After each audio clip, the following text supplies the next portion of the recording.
Yo, what's going on, everyone? It's Brian and Jim here with Drink a Beer and Play a Game, and welcome to another episode of the Power Hour. Yes! Hello, everybody. Welcome to episode 179. Thank you for joining us tonight. Hope you are having a good one. We are at the end of September. More on that in a bit. And yeah, we got to give a couple of quick shout-outs out of the way before we get into everything. So first, big shout-out to the Thought Cops for coming on last week's episode. Always have a good time talking to Kevin and Grant. And we repaid the favor because we were on their latest episode. It's not out yet. It'll probably be out by the time this episode's out. So keep an eye out on their feeds for all their links. And I did a little stopover on Vito's channel, another former guest, for his Monday Night Grift, where he has a little roundtable discussion. And yeah, we spent a lot of time talking about G4 and their demise. But yeah, I went into some other stuff too. But that was a fun time. Link will be below, so check that out too. Jim, you didn't fully embarrass us. I did not. You stayed sober and you did good. Stayed sober, stayed a little reserved. Yeah, it's a fun time. They have a bunch of people on there, like John Breaks Bad News, who we've had on the show before. He was also there, and he's always hilarious and shit. Apparently, he was like real drunk last week, and I'm sad I missed that. And everyone was just like, hey, where's Drunk John at? So we're going to have that on this show. Jim, we just don't have to show them the drunk you. Oh, we do. I think it needs to be an in-person experience to really get the full breadth. It does need to be in person. Online, it's just annoying. Where in person, it's annoying, but there's also repercussions, so it's fun for people. Yeah, I want to say special thank you once again to Thought Cops as well for coming on. Always appreciate it. Always a pleasure going on your guys' show, so we appreciate that as well. And Chamber, speaking about getting drunk, what you got in your glass or can tonight? Well, I guess. Well, first off, I was dabbling in a little bit of an Oktoberfest because tail end of that season. And we're coming around to another season, Bri. Basic bitch season. It's time for the pumpkins. It is more than enough time for pumpkin, Chambers. First thing I guess I want to throw out there is, if you haven't already, if you are looking for any recommendations on Oktoberfest beers or reviews for them, I have all the reviews up. I went through another 8 or 9 this year on top of the 15 from last year. So I have a nice little stockpile. And the son of a bitch part of it is, I know Oktoberfest really technically goes till the October 3rd or 7th. I forget when it actually ends.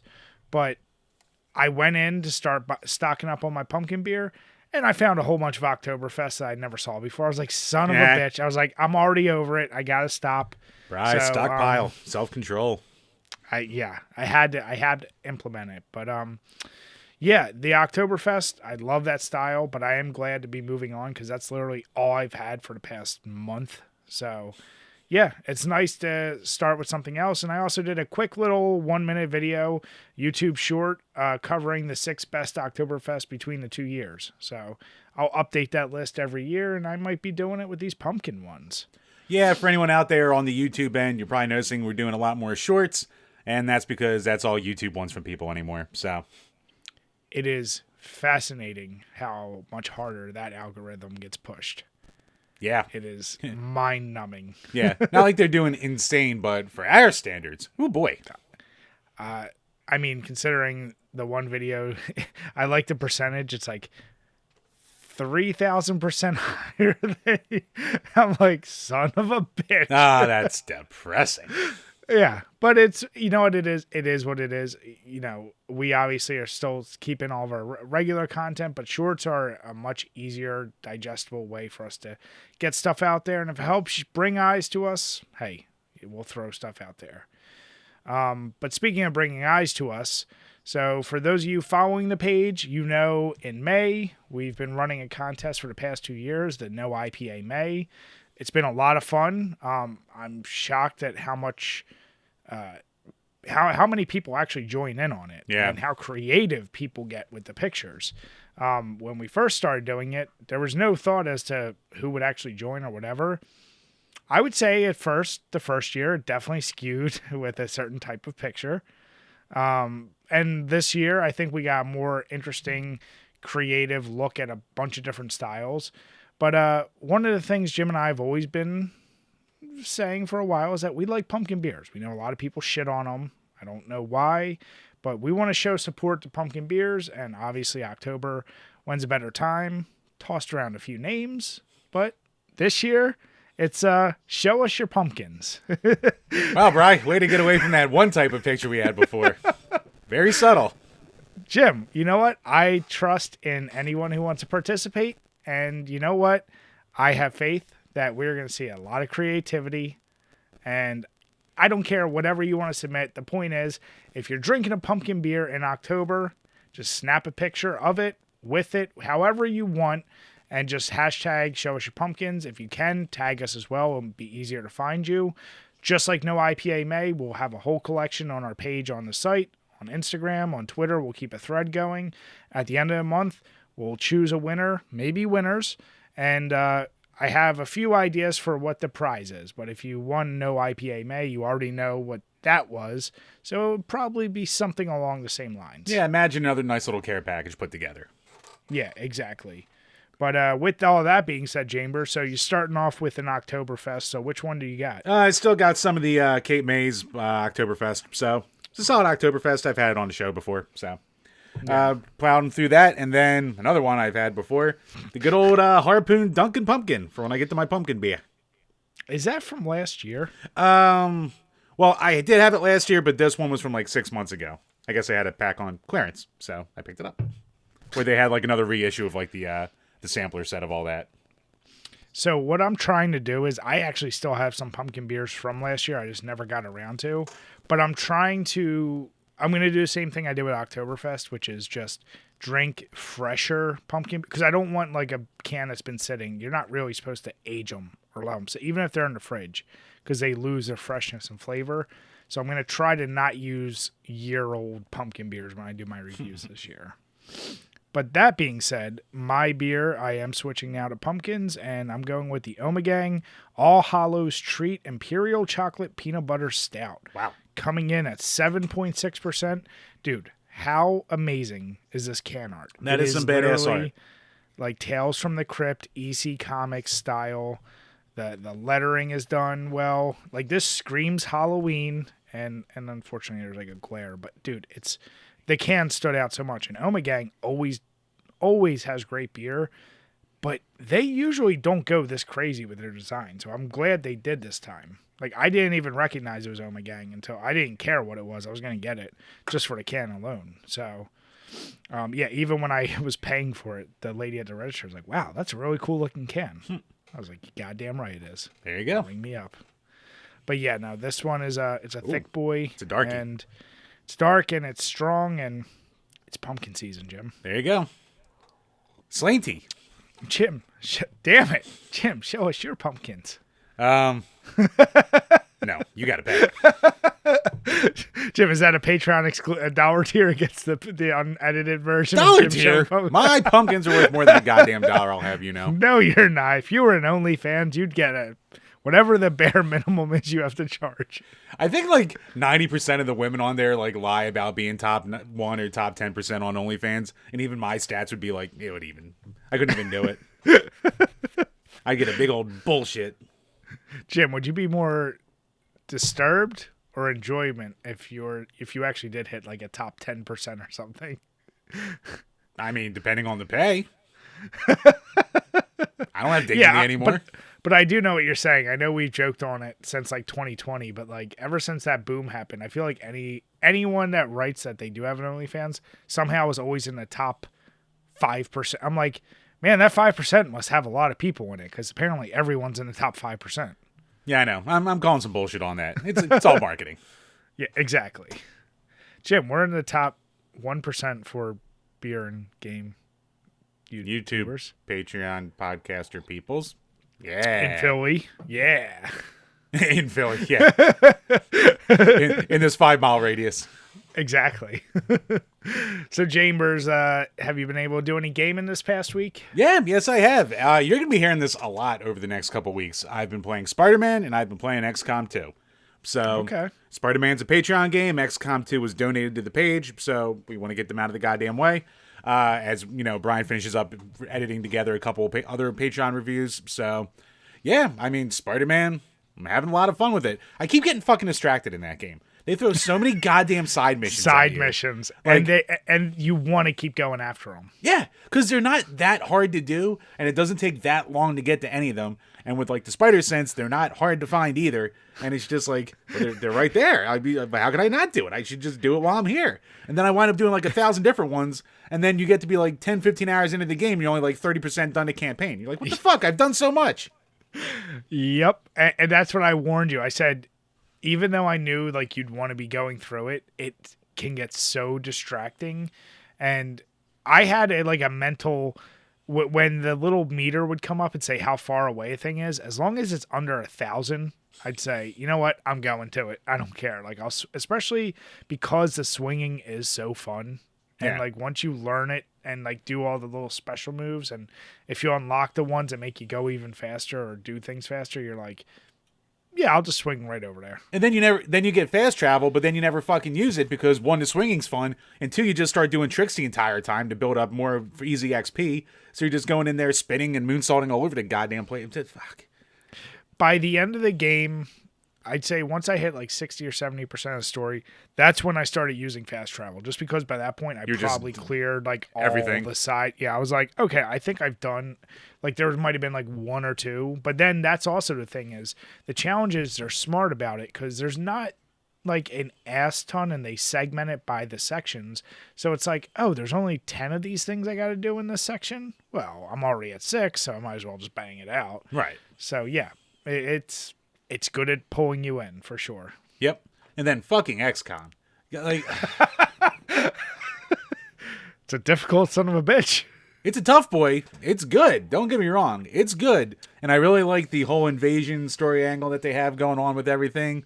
Like, they don't really skips cutscenes anyway, but I'm enjoying the cutscenes and like this little story snippets.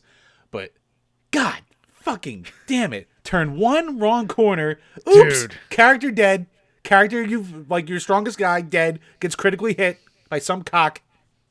How many times have you had to reload from a? I'm not even bothering. I'm just plowing through. I'll just redo someone else. Wow. Okay. I think I busted that cherry with playing Fire Emblem earlier in the year, where I'm like, this will never end if I don't just keep plowing forward and just like try to build up new characters. Interesting. Yeah. See, even with the original XCOM, I had that thing. Like, there's certain characters, like, there's a lot of characters I'm like, whatever. He was a rookie or he was only one stat up, fine. But when I have someone like 4 or 5 deep and... Oh, it's never the fucking rookie that gets critically hit. It's always fucking one of your build-up people. Yeah, and depending on how far you are, there's certain enemies that, like, you're already annoyed by some of the earliest ones, like the psionic one that can turn people into zombies and all and mind control you. Yeah. That's annoying enough. Then there's other ones that do shit to you, and you're like, what the fuck? Like, they never miss. And you're like, I'm standing next to him with a shotgun. How did that miss? Like, what the fuck? You miss a lot of attacks in this game. Yes, you do. It is brutal. And I have it on normal, and I still get fucked up. Me too. Like, yeah. I'm like, I can't imagine it on whatever the hardest difficulty is. So, yeah, no, really, really good tactical fucking strategy game, but oh my God. Brutal, boy. And I can just tell that, like I want to have that be like on level 50. I don't think good thing I'm like close to the end because I have a lot of long boys that it's going to take me a while to get through these fucking ones. Yeah.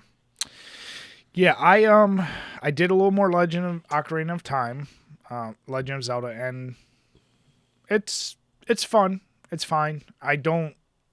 You're not hating it, at least? No, I definitely don't hate it. I guess I'm still in that early phase where I'm like, it's kind of cool, like rediscovering shit and like whatever.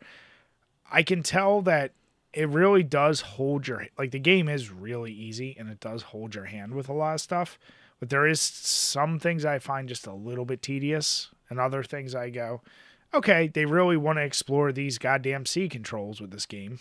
And I'm like, okay, because I got flashbacks of Donkey Kong 64 when you have to go in that first person mode and use your slingshot and shit. And I'm like, oh no, please don't do a lot of these sections. There isn't a ton, and that's still not as bad as shooting in Donkey Kong. So. No, it's not. It's not at all. But yeah, it hasn't grabbed me, and it hasn't made me think this isn't good. It's fine right now. What dungeon are you on? Oh, I'm still early. I'm like just getting past Hyrule Castle. Oh, so you didn't even get to, what do you call it, like Death Mountain or Jabu Jabu yet? No. Oh No, shit, I'm you're still way early. very early. Yeah, because I started it about a week and a half ago, and then I been mostly busy, but then on stream I did finished off 2 more puppet combo games, and I have something planned for October, so I decided let me finish off the other 4 like puppet combo games I have left that I never finished. So I've just been plowing through those games a lot, and I've been dipping my toe back into Dead by Daylight, but I have it on PC because I got it for like $4, and I was like, I want to see if it really does play different on PC. And my God, it is a world of difference as far as how much easier it is as a killer. No, really. Like I've never not got a 4K kill for 13 games in a row, and that's absolutely insane. So yeah, that's basically been it for me right now. PC Master bitch race. Bunch of fucking sucks over there. Hey, I still say, if you're playing any game with keyboard and mouse and want to say you're good at it, that's like playing baseball on steroids. Like, you need a controller if you want to say you're actually good. Keyboard and mouse is way too easy, simply put. I won't have a retort. You're right. I got nothing. So I will never be that one that's like, oh no, it's better and I'm better. No. Nope. No. Fuck that. All right, Chambers. So what we got this week from Patreon? Yes, patreon.com/DrinkABeerandPlayAGame, where for as little as $2 a month, you can ask a question and we will answer on each and every single one of these Power Hour podcasts. So, first up, we got 5 this week. Holy shit. First up from JD Mains. Kotaku, I can't help myself, did a fascinating story about GameStop daycare. Would either of you ever be considered dropping your kid off at GameStop to run an errand, assuming they're old enough to be there alone? No. There's no situation where I would...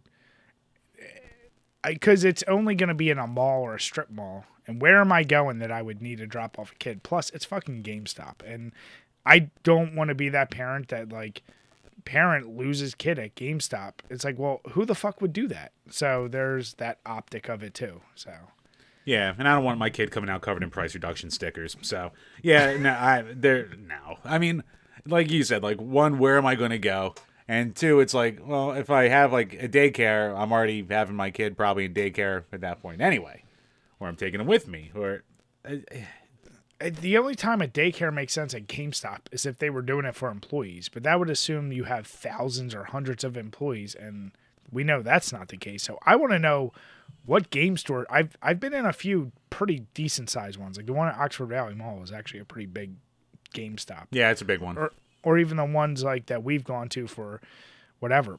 They're not big enough to have a daycare center, so I don't know what size a fucking GameStop would be that you'd have a whole center for daycare within it. Yeah, between, like, the bullshit toys and the few rows of games that they have left in, like, the stock room? You putting kids in the stock? I don't know. Maybe. Yeah.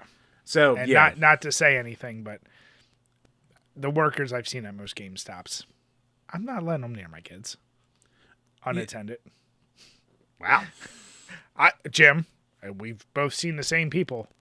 I'm saying from our personal in-person experience. Fine, everyone has an anecdotal. I know somebody online. Yeah, That's no, different. I've seen some sketchy people working at GameStop. So yes, there's some I've seen. It's like, I don't want to be around you for more than 10 minutes. And I don't even mean sketchy in like the worst. I mean, like, they look fucking irresponsible. Like, they're like either like just turned 21, don't give a fuck. Like, they don't look like people that are responsible. That's all. Not even nefarious. I didn't mean it like that. No. I thought you were going down a whole different avenue there. No. A whole Catholic avenue. No, this is not a Nintendo place. I'm not talking about Nintendo folks. and their Smash Brothers. Oh, well, in that case. I mean, that's just a given. That's a no-go right there. Next up from Robert Douglas. Favorite series, either video game, television, or movie that ended on a cliffhanger? I mean, I guess you could still say for me, Sopranos.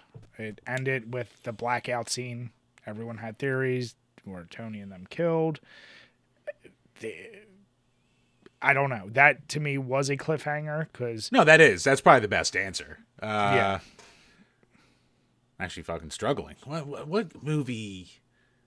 Like, really? I mean, I guess maybe, like, I don't know, Infinity War? after he snaps and half the people die. Like, even though Did he? But did he mean like though a series though that just ended with a cliffhanger? Well, he is saying that ended on a cliffhanger, so yeah, that isn't an ending.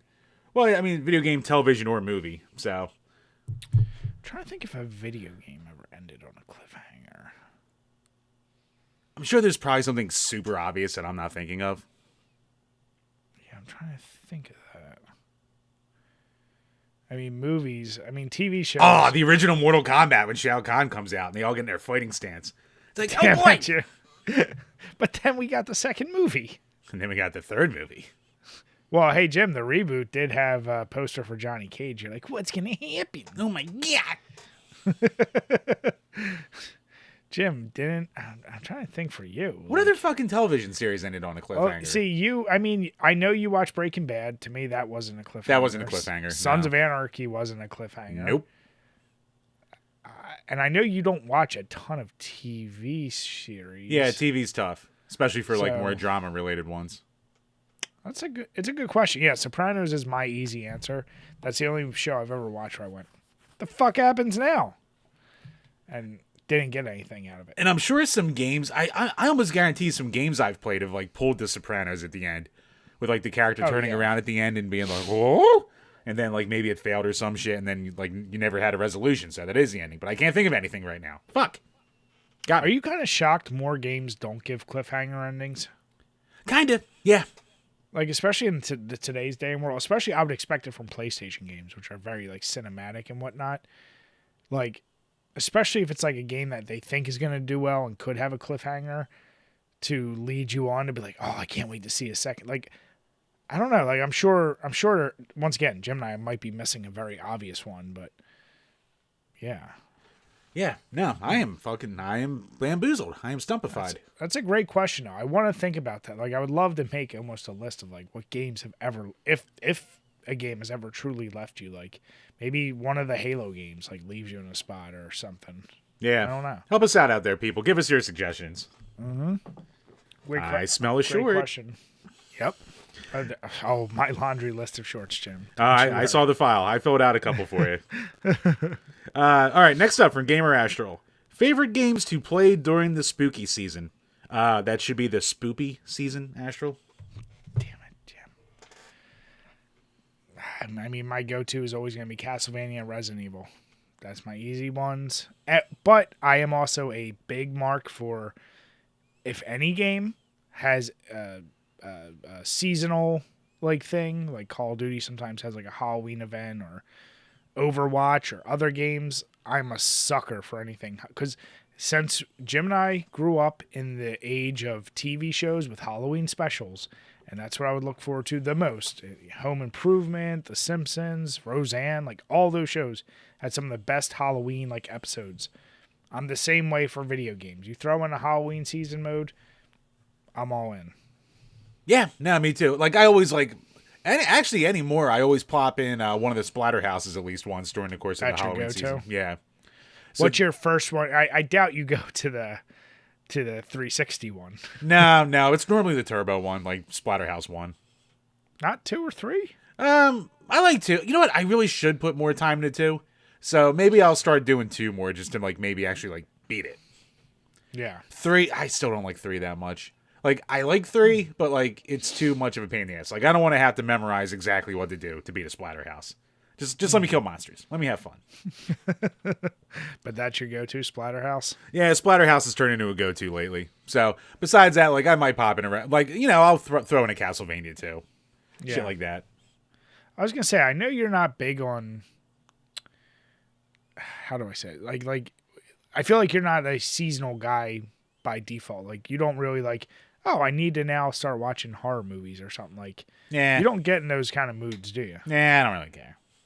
It probably doesn't help that like my wife starts decorating the house in like August, so like we already have like Halloween shit up and like there's nothing Halloweeny like around at all or on, so it's just like, oh, okay, I guess I'm just surrounded in by now. It's just like any other day.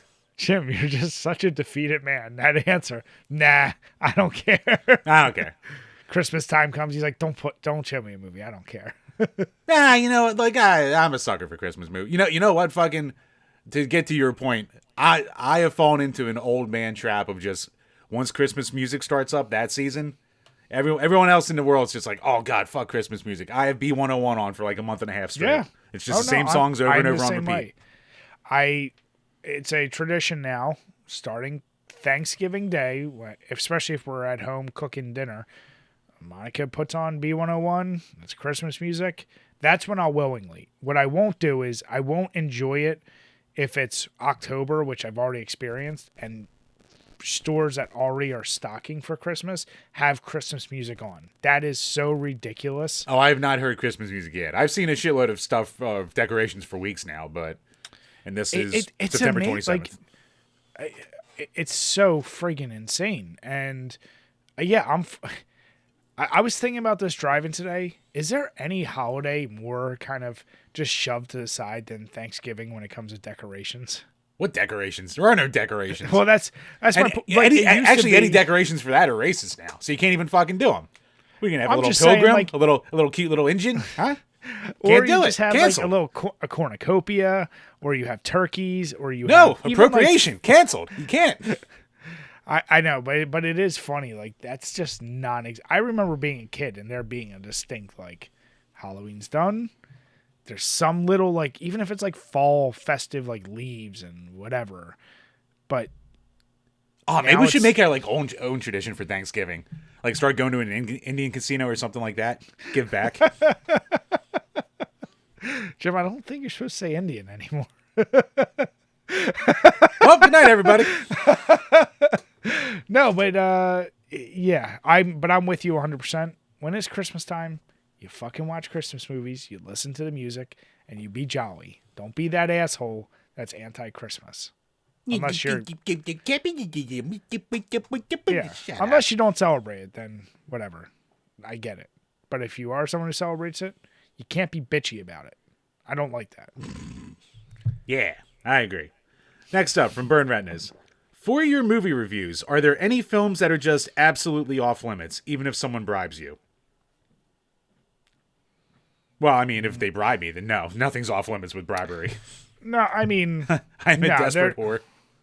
There's no... I mean, save for stuff that's... Top 65% on OnlyFans right here. Save for anything that's like...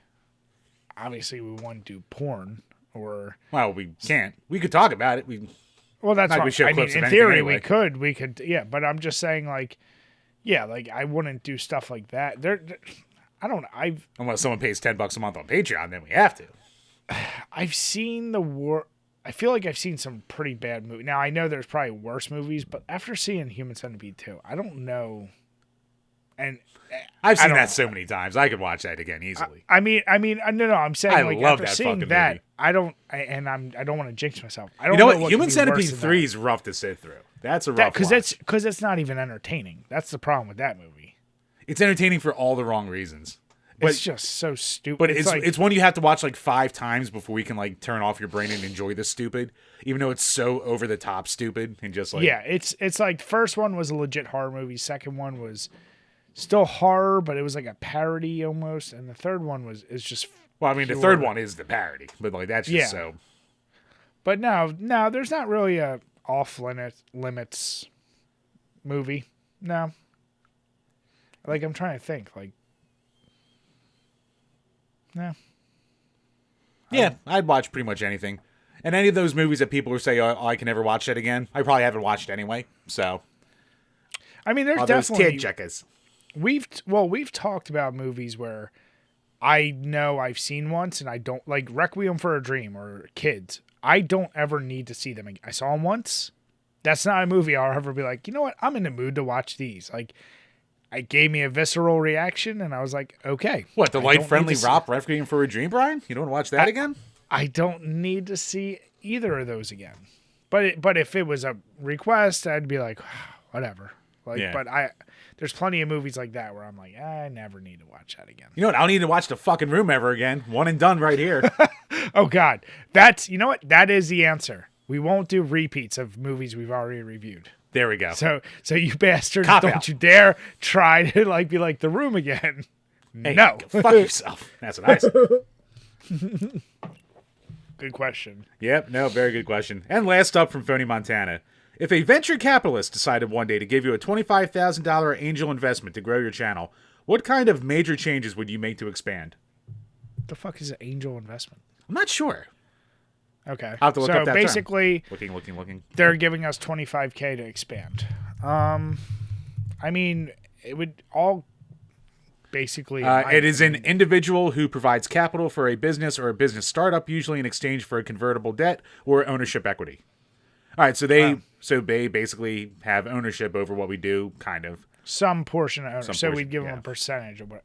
Honestly, it would just go to both of us having full setup equipment. Excuse me. More tits. Damn it, Jim. I think more tits would bring in the views, Brian. It would be much more equipment, and even maybe like considering hiring like a professional editor. Editors, thumbnail artists, shit like that. Yeah. Shit like that. Yeah. Which is what we, just like every time we get a chance, we go out, we want to hire legit artists for things we do. Yeah, it would be into production value is really where it would go. Yeah. I mean, we would try to make it look way more as legit as possible. Yeah. 1,000%. And then we don't do any of that, and then we keep it, and then they never hear from us again.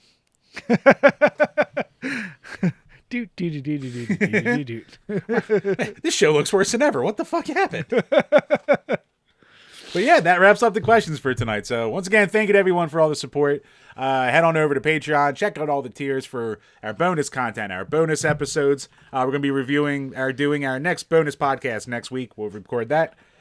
With good old Nerdy Nick, movie review requests, game review requests, all that good shit. Check it out over there. Yep. And with that, guys, we want to say thank you so much for supporting us. We truly, truly appreciate it. And just make sure, get those questions in, because we love answering them for you guys. Mm-hmm. Definitely. All right, Chambers. So you got through the Oktoberfest. Did you already start in on the pumpkin? I just poured it out, took some pictures. Here's my Dunkin' Pumpkin. Nice. From Harpoon Brewery. Yeah. Yep. So yeah, nice little brownish color to it. It's tasty. It's got all the, the nutmeg and the cinnamon and all the fucking spices you expect from a pumpkin beer. Nice. Yeah, this beer is delicious. It's like drinking a nice little treat.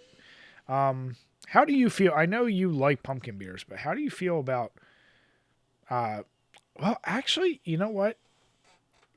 Now that I'm looking at this isn't really pumpkin. This is, once again, Imperial Chocolate Peanut Butter Stout. So it's a chocolate peanut butter stout, just Halloween themed. These sneaky motherfuckers. Oh, Brian made a liar out of you. It did. Now I can't. Brian, you're not showing your pumpkin. Now I have to take back my showing my pumpkins. Except, Jim, you whore, I am now having the Glasstown Brewing's Clash of the Pumpkins. Ooh. Look at that. Which is another great can, Clash of Titans, which is a great movie. The original, not so much the remake. Yeah, I saw that in the theater.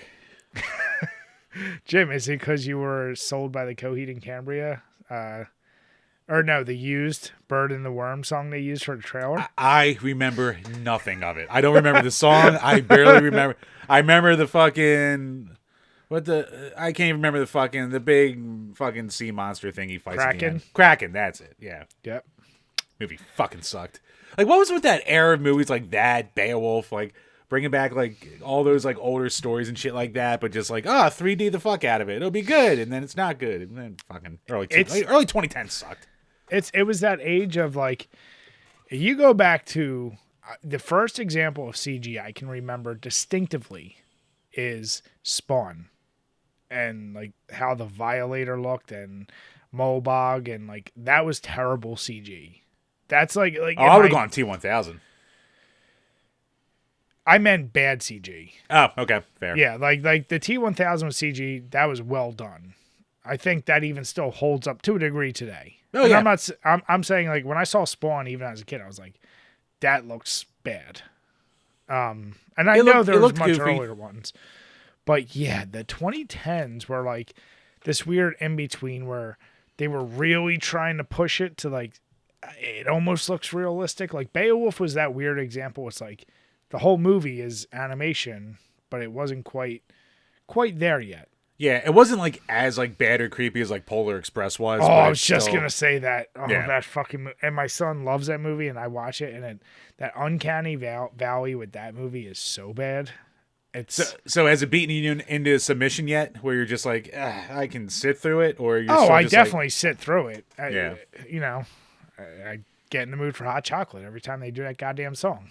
But but it's one of those where I just go, that was awful looking. And it like that age of CG is going to age like the N64 and PS1 in the future. Like, whereas to my point, the original Clash of the Titans, practical effects, Ray Harryhausen did a great job. Hey, you watch with your names, buddy, or I'm going to have to be crying on a thumbnail. Damn it. Jim, just put on some stockings and hold up a controller upside down and you'll be clever.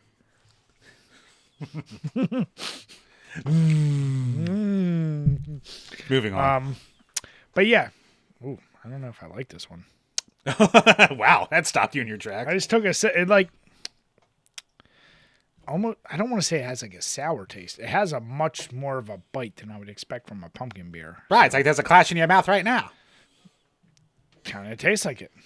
But yeah, Chambers. Speaking of beer, we might be in a little bit of trouble. It's turning somehow weirdly into rough times. So, got to give a quick shout outs to our buddies Crooked and Agent Chris for throwing these articles at us. And they're kind of along the same lines. And they're just like, hey, here's a good beer topic. And yeah, beer supply is hurting right now. And it's between a lot of different things, overall supply chain issues, which is hitting fucking everything. Or for some people is a convenient excuse. There's a CO2 shortage, which is due to supply chain, and randomly a fucking volcano.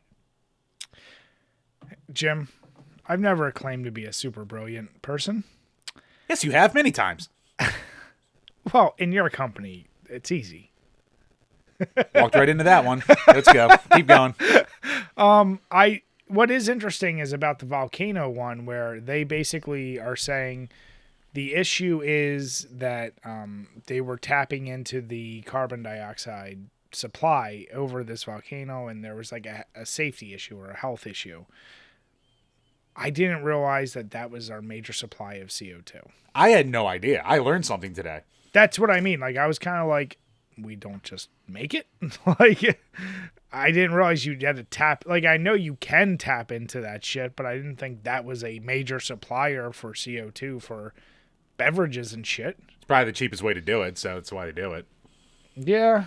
I mean, you can artificially create anything. It just costs a fuckload more of effort and money. Yeah. So I will say, so we have two articles. Yeah. So it covers that, but the CO2 shortage is real, and like can shortages. When I went to, do you know that beer store on Street Road? If you go all the way down kind of near, like you're going to 95, it's near like that Sakura. Oh, yeah, right by Humeville, yeah. I forget what that name is, but I went in there. I think it's just called Ben Salem Beverage or something like that. Something like that. Yeah. I went in there, and they had signs all over. They said, we do apologize, but we are getting hit with these price hikes, and we're going to try to keep the best price possible, but you're going to see some price increases. And they had to, like, all these beers marked up, so I saw it firsthand.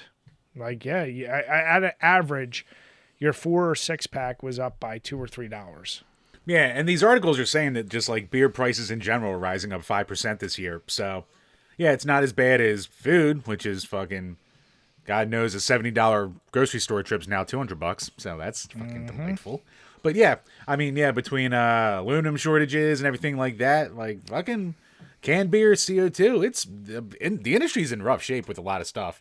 Like a lot of breweries are starting to either upcharge, like, you know, everything basically, or they're being very selective about what they're putting out there and what they're brewing and what they're canning. So it's interesting. A lot of your favorite little niche little beers might be going bye-byes. I mean, Jim, you and I have talked about it a few times, and I feel like we were at an excess of beers in general, and the amount of cans especially, like that seems to be the easiest method for a smaller brewery to get out there, like between bottling or cans. That's a preferred way. So yeah, you're not going to see as much, but maybe that does limit the wheat from the chaff, if you will. Like, it will kind of just show, like, all right, we're only going to put out our best shit. And it does suck for people like us who like trying a lot of things. But then again, you can just go into their tap room and maybe they won't be as experimental. So maybe they'll focus more on their stuff. And hopefully you don't need to see 12 IPAs on the menu. Maybe you can cut back a few IPAs. Maybe dabble in some more things. And yeah, like the articles do go on to say it's like, it's not like beer is going away anytime soon. And apparently we're up to like 5,600 small and independent breweries across the United States, which is kind of fucking crazy when you think about it. Dude, there's so many, yeah. That's over 100 per state. Or, wait, is that the right math? Yeah, that's the right math. So, yeah, that's wild.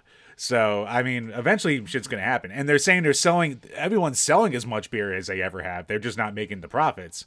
And then you got to factor in the cost of, like, equipment, with all that going up, gas fucking prices that have gone up, as we all know, the past couple years. So it's just it's fucking piling up on top of itself. But Jim, at least the cost of living it is increasing, because as we saw in the article, they were showing what the average cost of a house was in the top 10 states? Oh yeah, there's that thing with the cost, real estate. The cost of real estate to have a house, and it, like, everything's doubled basically from what the cost was 2 years ago, paying like 30% of your gross income towards a house, whatever the fuck it was. Like in Philly, what was it? It was originally like $60K or $50K, and then it's like saying like now you need to make like what, 120 or something, shy of 100 basically. Yeah, it used to be around like 54. Jump. Yeah. But Jim, it's good because hasn't everyone nationally just got raises to meet with inflation? Yeah, cost of living is like inflation's at 8.5% right now, and like we all know that jobs are definitely doing 8.5% with their cost of living wages. Of right? course they are, right? Yeah, and that's how it works. That's how it's supposed to work, isn't it? Yeah, I mean, nothing bad could happen, Jim. Nothing bad could possibly ever happen, bro. But yeah, the beer shortages. I feel like a year or two ago we saw a similar thing about beer. Like, well, that was a whole different thing, just because like everything was so in flux when COVID first started. Like, no one knew what the fuck was going on, and like, you know, places weren't allowed to be open, so they had to come up with like clever ways to like still make money or to still sell their shit. Now they can sell their shit however they want, but everything just costs you goddamn much. It's crazy. They've had fear. A rough couple years. My only fear is, as you see in cars and certain things, like once certain things hit a certain price threshold, they're very slow to bring it back down. So if like a normal 4-pack of like, say this Clash of the Pumpkins, a four pack of these tall boys, say it cost me $8. I don't know how much it actually cost me, but for argument's sake, and they now raised it to 12. Even when the shortage is done, they might go, we'll put it at 10 and split the difference. So it's cheaper than it was, but it's higher than it used to be. And that just becomes a new norm. Like, this is how prices hike permanently for a lot of things, which still always brings me back to how the hell have video games still maintained the general same price since the 90s? Because they find other ways to get around it now. They do. That's what microtransactions, DLC, and all that bullshit. And even then, you're starting to see new releases. Like, a lot of them are hitting or just saying, yeah, it's going to be a $70 game. Like, they're not even trying to pretend it's going to be 50 or 60 anymore. They just say, yeah, this is $70. Which I'm fine with. Like, if they don't throw in a bunch of bullshit and it comes out complete, then yeah, fine. I'm at the point where I'd rather say, you know what? If it's a game, think of like people who play. Well, those are all free games. Like Fortnite doesn't count, but right. You know, like even a Call of Duty, if it was $100 and you know you're an avid player, but it's going to get you everything all included or whatever it is, no matter what, like DLC proof, microtransaction proof, I'd easily pay that, because the number of hours of entertainment you would get are so crazy if that is something you really play a lot. But there also has to be a shifting scale. Not all games are created equal. And I do like seeing that some games are willing to come out and be like, we're a $30 game. We're a $40 game. Like, you know, not everything has to be $59.99. and they tried to stay in that bubble. So I'd like to see that expand a little more. Yeah, for sure. Even though some games cost like $2, and then you have your limited run games companies out there selling them for $40. Oh, we know. And Bri, speaking of limited run games and Yep. possibly their knockoffs, hello fucking segue, yes. Bri, there's a company out there, as I trample all over it, there's a company out there known as Dispatch Games. Now, I have dabbled in a lot of these, limited run knockoffs and shit like that. Yeah, and I you're a have, sucker. Yeah, I am a sucker. We know this. And I don't deny it anymore. But yeah, and like even I have felt the sting before of like these real these third or fourth tier ones. That like they start to throw their hat in a game. And I'm like, oh, that's an interesting game. I'll give that a shot. Where there's even one time where the company like went out of business and just started refunding people. Where like, so at least we got our money back and shit like that. But there was one with like Rolling Gunner, I think, the first time someone tried to publish it, and they were like, they took too many orders, so they were either like, you can either get a refund or you can try and hope that someone cancels an order or something so you can get yours. Some kind of weird shit like that. Jesus Christ. So, but this Dispatch Games is who I haven't heard of until these articles, and our buddy Mike Kuniochi, he was just like, hey, you should talk about this. And in articles below, mainly from Nintendo Life, where they just keep following up on it. And going back to 2020, they had like 3 or 4 games. And they were going to be working on putting out there. And then they basically went radio silent. And everyone was like, hey, where the fuck is my game? So they basically were not able to fulfill pre-orders for the games. There was a lack of communication. Customers' direct channels were met with utter silence, and everyone was obviously getting pissed off. And every once in a while, they would like come back to Twitter, and we kind of saw this with the Polymega before like that actually like got its shit in gear, or as we're kind of seeing now at the Amico, where it'll go radio silent for ages. Have a tweet and be like, oh, it's a brand new day. We're back in the track. And then it's nothing again for months. And then much again, like the Amico, they had a story back in August, early August, where they didn't pay their administrative fees. And basically everyone was like, oh, this company ceases to exist. They didn't file their copyright and shit like that. And so they eventually did follow up with a tweet saying, all right, that was a paperwork failure. We fucked up. And then apparently they definitely buried it. They're like, it's just an admin issue, guys. Come on. It's just administrative. I mean, it's probably like a $50 permit. Well, we forget. Who doesn't forget to pay a bill sometimes? Come on. And yeah, so now their new strategy has been, and actually I think they've gone back to being a little bit radio silent. I'm going to check their page real quick. But they started to show like pictures of pre-order bonuses that have been, okay, they haven't tweeted since September 12th. So This is the 27th. So since their last big update where they showed like a box full of cartridges, which apparently they had showed beforehand. So they have a box full of Switch games for one of their titles that's coming out. And they're like, hey, these exist. And then radio silence once again. Where they keep showing their stupid little pins or their hats for the pre-order bonuses. When everyone's like, I don't care about the pins or hats. I just want my fucking game. Please give me my game. And then silence. So Jim, are you trying to tell me that if I want to go to Dispatch and get Japanese Rail Sim, Journey to Kyoto, or Penguin Wars, I can't get those? Bri, who wouldn't want to get Penguin Wars at this point? You know what pisses me off is I saw something like Penguin Wars, and I'd be like, that's something Jim would say. It was actually a pretty good time. Yeah, it was cute. Yeah, had charm. I mean, guys, listen, please. Do yourselves a favor. I know it's exciting to find a company it's like invest in. Invest is the wrong word, but like, ooh, it's a game that I really want to try. Give it some breathing room. Just like, don't ever be the first one to get the first version of an Android or an iPhone or any new thing. Give it a year or two. See that they prove themselves, and then dip your toe into it. Because you're going to get burned most of the time.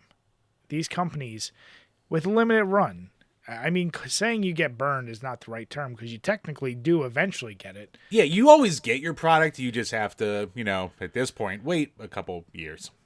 So and they're not upfront about that. They just say, hey, it may take a while, but they don't give you an idea that a while could be a year and a half. And you're like, what the fuck? I don't even want the game at that point. So just be careful. Like, don't buy into that shit. I know, and like I said, I do like, hey, keep with the physical. You want your physical collections.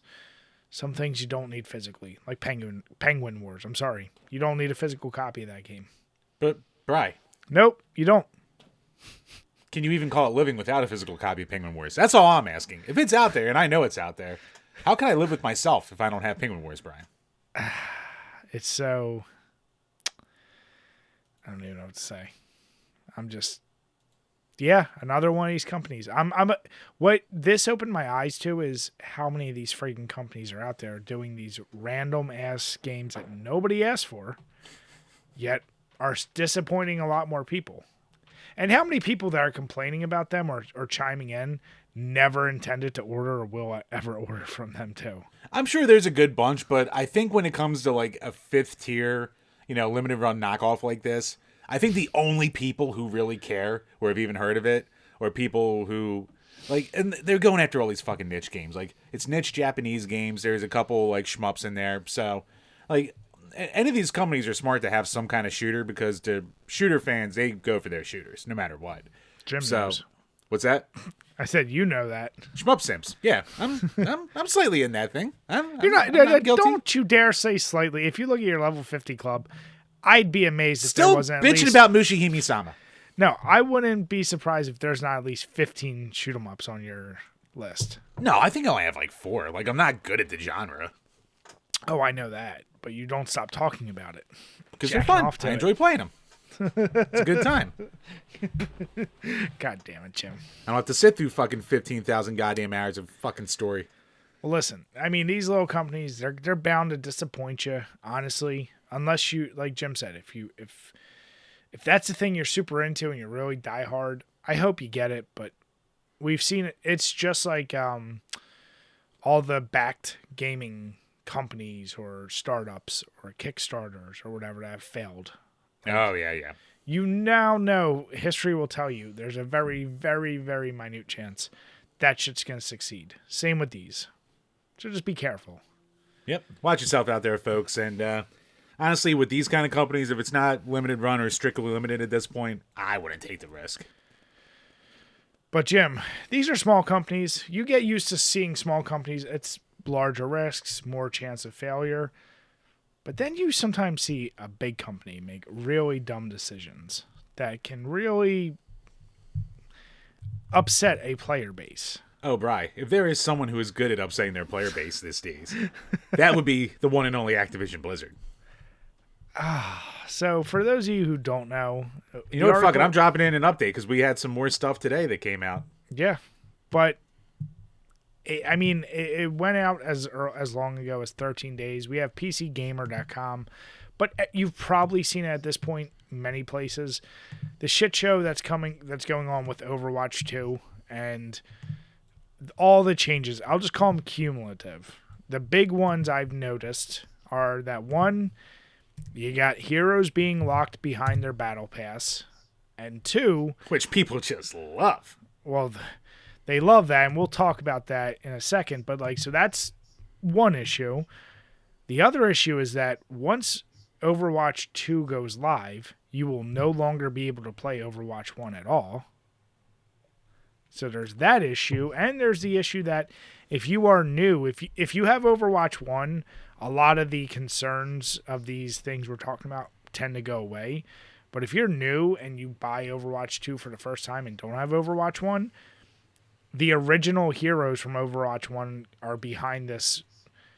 I don't want to call it a paywall, because I guess there's a workaround, but behind this battle pass. You have to unlock them, and it may take as many as 100 matches before you start unlocking some of them. Yeah, so their justification is, well, we just expect people to play enough to unlock everything. Like, that was their answer. This is the classic. They're smart enough to say their battle pass, like battle pass has been both a thing. I feel like a good and bad thing, right?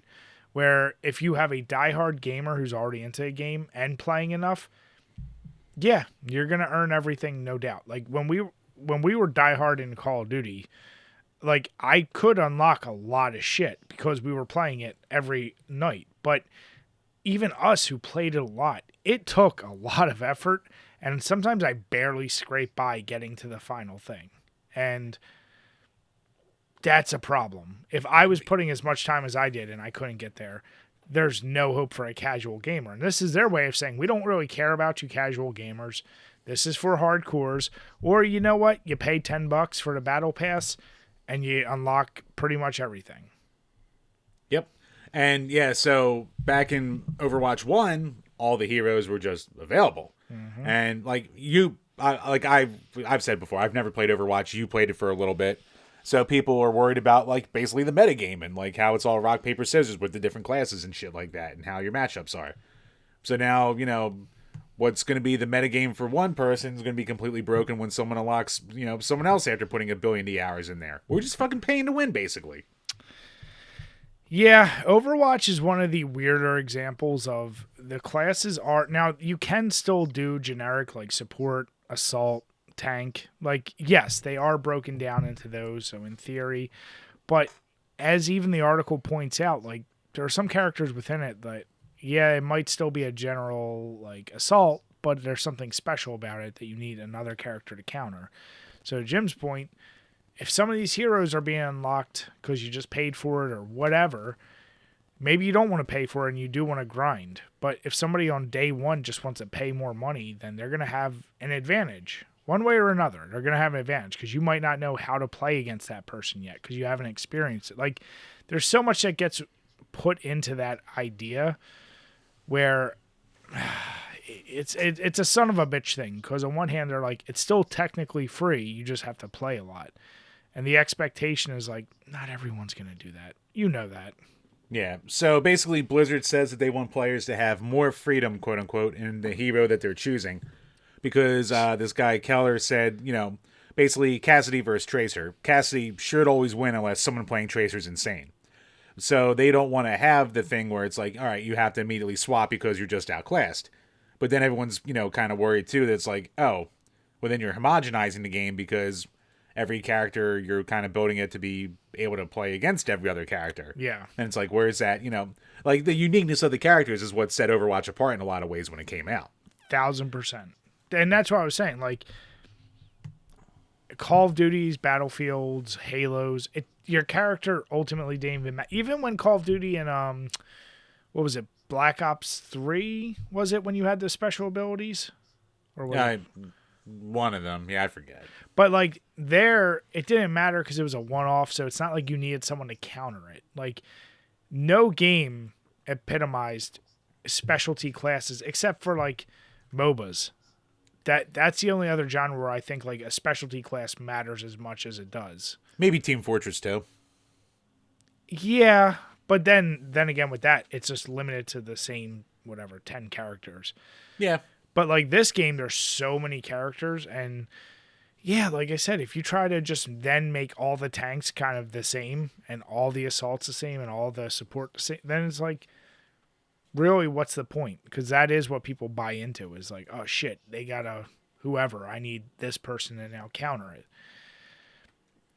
I don't get this direction. It's not like Overwatch needed a revamp because they clearly did well enough without it. And yeah, like that's what I'm surprised about because like Overwatch was huge. Like that was a huge hit. Like I don't know why they're reinventing the wheel so much unless Activision Blizzard's just like, all right, let's just try and milk these fuckers as much as we possibly can. That's my only guess. Or maybe it's just to try to make as much quick money as they can before, you know, the Microsoft deal goes through. So they can get like their, you know, shekels out of it before. Yeah, that's a good point. Yeah, that's the easiest cash cow they have right now. So if the deal does go through, then, you know, what I love is everyone's like, we're all going to sit here and act like Overwatch isn't still holding on by a thread because of its porn. I do like when you see the occasional meme. It's like, man, you know the hype for Overwatch is bad when you haven't seen Rule 34 of it yet. God damn it. Because that happened right away with the first one. You know how much it pisses me off? I now know that that's a thing. You're welcome. You introduced me to that. You're welcome, Bri. I didn't say thank you, Jim. Bri, could we say Tracer is peak Rule 34? It's a throwback to the Thought Cops episode. Go check it out. I'm actually curious was probably the first Rule 34 video game character? Oh, I'm gonna go with Lara Croft. I was gonna go Samus. But there really wasn't internet back then. Where Lara Croft was Well, like, that that's was what like I'm the saying. real Rule early 34, internet. though, you could have. I mean, I'm sure someone was doodling in a notebook. That's some what I actual mean. boobies Or on it. like something like, yeah. But yeah, internet. Oh, internet. I wouldn't even put Lara Croft that early. I would put it later than that. I'm saying like where it's ultra popularized and everyone can see it. Like only the sickest of sickos would have, when Lara Croft was around, would have really been diving into that shit. Dude, I remember a fucking issue of Electronic Gaming Monthly that, like, when the first Tomb Raider was huge, they were like, they actually featured at the bottom of the page, like, this full-on link for a page called Nude Raider, where someone just, like, basically fucking did 3D models of her naked and basically like that. I was like, looking back, I'm like, holy shit, they put that in, like, a major publication. Jim. And, like, it wasn't just, like, nuderaider.net. Like, it was just, like, ridiculous, like, X-Mission / hyperlink, you know, fucking bajillion numbers. Like, you had to copy that exactly. You know, Jim, most people remember those gaming magazines as like, this had this awesome cover or the ads. The fact that you just remember that, and I say it takes a real sicko to know something like that, you might have just proven my point. Are you surprised? Is anyone surprised who's been around this show for more than, like, 3 episodes? Surprised at this point. Jim, I know what I am. Jim, you are like Andrew Tate. I think you're so deep in character now. You don't know if you're real or not. Okay. Right. Man, fuck Andrew Tate. I'm Ric Flair levels of kayfabe, motherfucker. Oh, God. I mean, I don't know. For Overwatch 2, it's funny because when I did get into it a couple months ago, me buying that got me access to Overwatch 2, and I'll have all this early shit. And I'll play it just because, once again, Overwatch is one of those games where you get the Halloween season, so I'm into that. But I'm never, ever, ever going to be playing it enough where I could unlock this shit the right way. What I'm fearful of is, we've already warned, the day of buying a game complete is dead. I don't think there's a single game anymore getting released. Even Streets of Rage 4 or, you know, Shredder's Revenge. Even though right now it's complete, I'm fearful that there probably will be a DLC in the future, and it's... For sure there will. Yeah. So it's like, you know, like we learned during the 360 era, where it's like, I'm just going to wait for the Game of the Year edition to come out. Like, for every Fallout and for every Bethesda game, because you know there's going to be multiple DLCs, and just wait. That's a sad state of affairs. But it's working because everyone's buying into it. And you know what? At the end of the day, if you are enjoying the game, do it. Pay your money. Play through it. If you don't enjoy it, don't play it. Say it with your wallet. Don't say it on Twitter. Yeah, basically. But as we know, that never happens. Never, ever, no ever one happens. ever pays with their wallet. Well, that's my point is, if you're on Twitter bitching about it, don't let me see you boot up that game. You can't have it both. You can't be bitching about it and then be like, I'm still going to spend it, but I'm going to bitch all the way through. It's like, I'm going to be real fucking mad that I'm enjoying every second of this. Yeah, you can't have it both ways, sons of bitches. So, get it straight. But Jim, why don't we talk about people bitching for a second? Because I know we usually cover gamers mad. This week you got something a little different. Yep. So this is something that we actually talked about on the Thought Cops episode, so you can consider this maybe a bit of a follow-up. But, so as of last week, the YouTuber, Video Game Dunkey, he is starting his own publishing company called Big Mode. And, yeah, he put out it's a couple minute long video where he basically lays out his, you know, strategy, gives kind of what he considers to be his credentials into getting into it. And yeah, I mean, he's even opening it up to have, he basically has like an open thing for game developers to kind of just send him what they have and for him to look through it and to be like, all right, I'll publish this or I'll publish that. So yeah, it's a combo of that. And also he like reaches out to, even if you're not a developer, if you're a programmer or graphic designer, do your portfolio here and I can try and connect you to people. Yep. And I actually wish I had one of those, you know, versions of YouTube links where I could see the like to dislike ratio. So 2.6 million views, 288,000 likes. fucking metric, but 17,000 comments, so that's always a good sign. But yeah, Okay, here's my question. You're the YouTube guy. Yeah. I meant, Twitter guy. All right, I saw this and I go, it's a surprise move. He's a big YouTuber. He's got 7 point whatever million views, and I know he's very popular. I like him. I like his videos. It seems like a big move for anyone. Like, to be a publisher, I kind of always look at publishers as like, I'm going to fund all the production of your stuff or whatever. Like, he could have money like that. I don't know, but I don't know what his role actually will be. And I know he's like tries to toad. He's like, hey, I'm going to try to give the fairest contracts available. So I don't know what his services will actually include, but what was the general reaction that you saw? The general reaction I saw, and I didn't post any Twitter links because there's fucking so many. Yeah. A lot of people going, Dunkey's about to learn the hard way that just because you play good games doesn't mean you know what to do with good games. Mm-hmm. There's a lot of bitching about the video itself, where, he's like, I help spread the word of good games, and then he says stuff like Undertale and Hades, which were extremely popular anyway, if you've never seen the Dunkey video. Yeah. So, I mean, I like, when I saw that, I was like, it's a little right there, but even then. Then there's Dunkey's kind of a really hated guy in a lot of sectors in general, especially among RPG people. Because, for one, he's kind of like me. He doesn't like RPGs, especially JRPGs for the most part. But unlike me, he doesn't give a fuck. So he's, one, huge on YouTube, which I'm obviously not. And two, when he does a video begrudgingly about a JRPG, he always winds up spoiling some major fucking storyline thing. And everyone just loses their fucking mind. Which at this point is definitely a bit for attention, and it works. Oh, for sure. So, like, there are so many people that just hate Dunkey just to hate him anyway.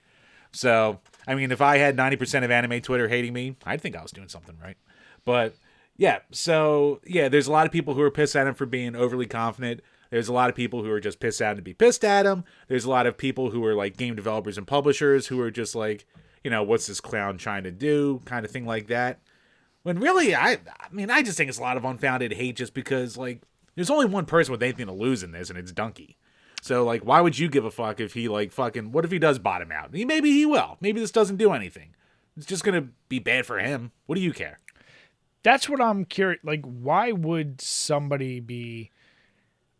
If you were a developer, especially, hating on him, like, are you fearful that he'll be successful at... Like, what is... I think the likely thing that's going to happen here is a bottom out. I mean...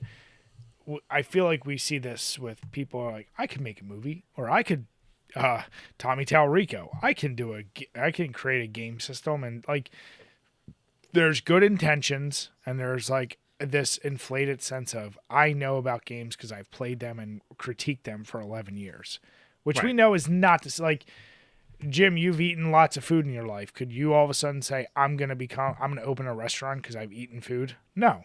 Like, because right. you don't have qualifications for that. Even if you're like, I'm looking for the best chefs who make the best pierogies or what, like, there's such an inflated sense of like, I can do this because I've critiqued it. And being a critic of anything, to me, is useless. Like, it's the lowest hanging fruit possible. You're not truly creating anything. People go to Dunkey because ultimately he is funny to listen to. He's entertaining. He's charismatic. Like, that's why he's popular, and he's really good at games too. So, but it's like, is he good at that? My question is like, we're seeing his highlights from him on a cold take on a game. Is he good at games? I'm not saying he's not. I'm just saying, do we know he is? Like, that's one of those deals where even being good at games doesn't mean you know what it takes to make a good game. So there is that weird, like, what are his actual qualifications? And if I was a developer, I'd be very, very cautious of, like, if I was a younger developer and it's like, oh, dude, this guy with 7 million views, like, that's huge. If he backs us, we might have all this easy publicity and this. You might get lulled into a sense like this guy is good for me. I mean, Bri, he did have the world record in Bowser's Big Bean Burrito, so I think he knows what he's talking about. Oh, here. good. That game. Next is the... That was a Mario Maker level, or Mario. Oh, no. Oh, I know. But I'm saying that's like Penguin Wars. Cool. I don't care. Like, that doesn't mean anything to me. Like, I have the highest score in... what was that game we played in college, Jim? The monkey floater game? Monkey Lander. Monkey Lander. Like, that game was fucking great. I won these fucking companies. Someone's got to make a goddamn Flash game compilation. Like, I'm sure somebody has or would. Maybe Dunkey will. Who knows? Maybe that'll be my pitch. Fucking, I don't think anyone in E-Bombs World owns that shit. I'm just gonna fucking steal it. Give me the money. But this is one of those deals where, if I were Dunkey, I would be like, I've been working behind the scenes. I have these games developed. Like, here's my qualifications. I almost looked at it like, knowing Dunkey, like, is this all a joke? I don't think so. Like, I honestly think he's going to give a go at it. Because, hey, I mean... More power to him. At this point, it could be, like, fucking out of boredom, too. Like, it's part hubris, but, you know, it could be a thing where it's like, I want to do something different. Because, like, eventually, when your life is just playing videos and making videos on, you know, video games, you go, I want to feel like a little bit more. Yeah. Maybe it's that classic trap that happens to a lot of YouTubers where they're like, I want to be more than what I'm known for. And then they dabble in something else and then it fails spectacularly. And then they go crawling back to what made them famous. So, I mean, we could be seeing that here again, just on like a more, you know, legitimate level than just like making a movie that no one likes or a different character that no one likes. Shit like that. Like I said, I guess maybe what I'm underestimating is when I think of publishing, I think the amount of initial capital or money you need to put in. And I'm not saying 7 million subscribers is insignificant by any stretch. Right. I wouldn't look at that as like, that's enough to, like, if PewDiePie came out and said he's doing publishing, I'd go, yeah, it makes sense. Dude makes 100 million a year, whatever, some crazy number on YouTube. At 7 million, dude has like 1 trillion views on his channel, and he's been around long enough for when there's actual payouts. So yeah, that's what I mean. Like with Dunkey, I'm not 7 million is a huge accomplishment, but I also go like, I wouldn't think of that and be like, that's enough to be publishing. Now I don't know any deals he does behind the scenes. I still don't even fully understand what his actual role will be. Is he just vetting the games and then spreading word? Is he just going to agree to like, I'll whore the shit out of it and then also give you upfront cash to get it out? Like, I don't know. That's for a business to explain to me, Bri. I don't know. But that's the other fear I have is all these guys. It's fine to have a great idea. I hope he's got a very good business manager right there alongside him, like telling him if it's a good idea or not, whatever his idea is. And I don't ever want to see anyone fail, but my money would be that shows how not on Twitter you are, because that's why most of the people are bitching on Twitter is because they want to see it fail. I don't want to see him fail. Revel. I mean, here's the deal. If you ask me to put down $100, is it going to succeed or fail? I'd probably say this is going to fail. Yeah, I would go with that bet. But I don't want it to. Like, I don't innately want him to fail. I'd rather people succeed, but yeah, whatever. Like, be careful. I just say I'm more worried about the developers themselves that sign on to this ship thinking this is going to take me off. Whereas if they maybe hadn't gone with him and gone with a more established, something better could have happened, you know? Yeah, I mean, we've talked about it before, too. I think it was when we had Super Nintendo on, or maybe even before then, where there's like, you know, there are these small game companies that like had a publishing deal. Then the publisher kind of goes like bottom up or stops talking to them or keeps publishing it after their deal runs out and, you know, or doesn't pay them enough. Like, shit goes south. So, you know, it's a proposition. Scary. It can be scary out there. Also, I look at like, you know, Dunkey made his fame, I look at like just by the way, ultimately, even when he's talking good about a game, he's kind of bashing it in a joking manner or not. Like, that's his shtick. Right. Is he the type that has a thick enough skin that when he's puts his name to a game and everyone bashes that game because maybe they just hate him and it gets hate bombed or something, how is he going to stand up to that criticism? Yeah, that will be interesting because it's one thing to be a YouTuber and to be like kind of a controversial one sometimes on purpose. and you get your hate, but you get, thick skin, used to it, you clamor for it. But maybe it could be a thing where, like, if you're developing something, now it's feeling like your baby, even more so. Or, it's something different. And, like, yeah, I mean, that you could go in there saying, oh, I'll be just as thick skinned as I was with this, but it's a completely different animal at that point. So. And once again, maybe he is, but the developer, they're not signing on, maybe realizing that like, they might just get hate bombed and say their game is shit just because they hate Dunkey. Like, nothing to do with the game itself. They might be like, what the fuck? Like, this is my life's work, and you guys are shitting on it. Like, that's what I'm more fearful of. Oh, yeah, and there's going to be a ton of people out there who are just going to hate on anything he puts out just because he puts it out. So. Yeah, which is shitty. Like, I mean, hate, what is it called?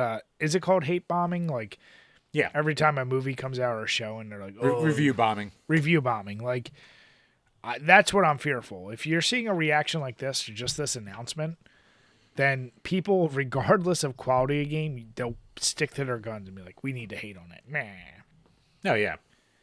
So, it'll be very interesting to see where this goes. Because this is the first time I can think of a gaming YouTuber getting into this. Yeah. Because, like, I know, like, some, like, gaming YouTubers have, like, made their own games and or had games, like, with their name published on it. This is the first time I can think of a guy wanting to be, like, a straight-up publisher, though. Listen, I'm going to put this out in the universe. Dunkey, if you want your thing to be a success, you need to come on here and be a guest. Otherwise, it's going to go bottoms up. Obviously. And Dunkey, please show us your pumpkins. So, yeah. I mean, like I said, I hope for success for him.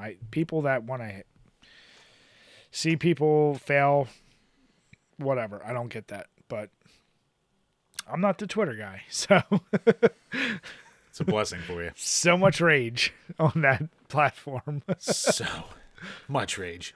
But at least it gave us a good recurring bit. So yeah. So Chambers, how did that harpoon pumpkin treat you? It went down super smooth. Like, it doesn't lay heavy in the mouth, it doesn't lay heavy in the aftertaste. It gives you that nice pumpkin experience without being overbearing in any way whatsoever. Doesn't really set itself apart in any way, but it's a solid drink. And I had another Oktoberfest that I went back to after the fact. So, yeah, nice. No, I mean, I'm enjoying the beers I had tonight. They're perfectly fine. If you will not be disappointed in either one. So this Clash of the Pumpkins, which was, by the way, it's 7.1%. I don't know how to explain it, but there is a flavor or a taste or a mouthfeel that I've never had with a pumpkin beer, and that's why I said it almost reminded me like of a sour. I don't know if the can was bad. Like, I'm trying to give it every out it can. Something just seems off, whereas there is that pumpkin flavor, but it's also an astringent like bitterness that I'm not used to with pumpkin beers. Because usually you think pumpkin beers, you would think spicy or spicy or sweet or something, but like this one has a,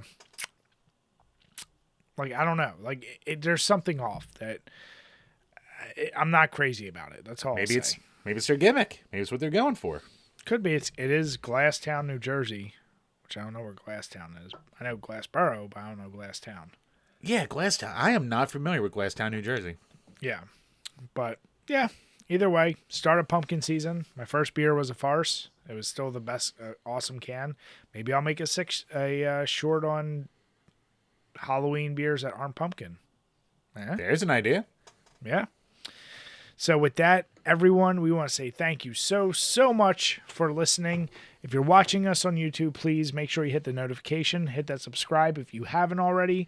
If you're listening to us on iTunes or Spotify, make sure to hit the subscribe. And if you give us a 5-star rating, even if you want to bash us, we will read any comment on these Power Hour podcasts. With that, we want to say have a good night, everyone, and cheers. Cheers, guys.